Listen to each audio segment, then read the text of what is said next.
आषाढ़ में बाट स्थानवा हो, स्थानवा हो, भाई बहिन धर ध्यानवा। माई के बाटे देखो उहाँ स्थान हो, उहाँ स्थान बाटे उहाँ स्थान हो।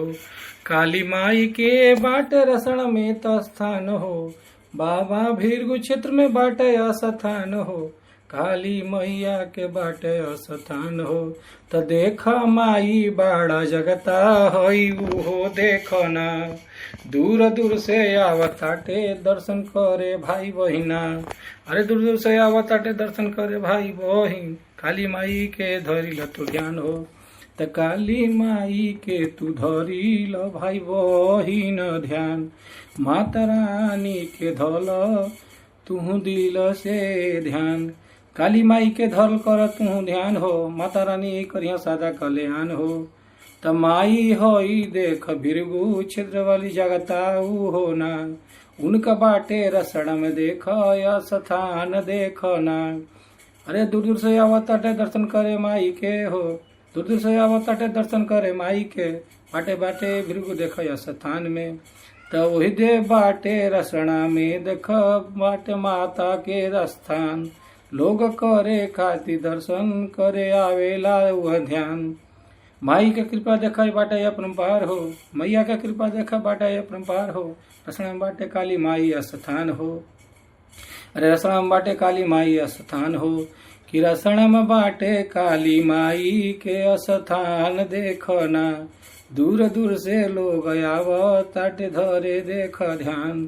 काली माई का बाटे रसना में स्थान हो, माई का देख बाटे उहाँ स्थान हो। माई जगता हई देख तू, तो भाई बहिन देख सब जात बाटे दर्शन करे। काली मैया के उहाँ बाटे लोग दर्शन करे। काली माई के हो, काली माई के दर्शन तू कल, आपन जीवन सफल बनाल। त काली मैया के दर्शन कल, आपन जीवन सफल बनाल। भाई बहिन माता रानी के दिल से धरल कर ध्यान। बाटे भीरगु क्षेत्र में रसड़ा स्थान, उहाँ माई के बाटे स्थान। काली मैया हई बड़ा जगता, दूर दूर से आवताटे देख नर नारी। देख भाई बहिन आवताटे, काली माई के दर्शन करताटे। रसना भीरगु क्षेत्र में बाटे, माई के देख बड़ा स्थान हो। दूर दूर से आवताटे देख भाई बहिन, माई के करे खातिर हो दर्शन। माता रानी के करे आवे दर्शन, बाटे काली मैया स्थान।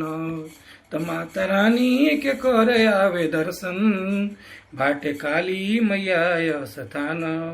माता रानी के लोग करे दर्शन, उहाँ बाटे सिया राम जय जय राम। माता रानी के बाटे स्थान हो, पत मन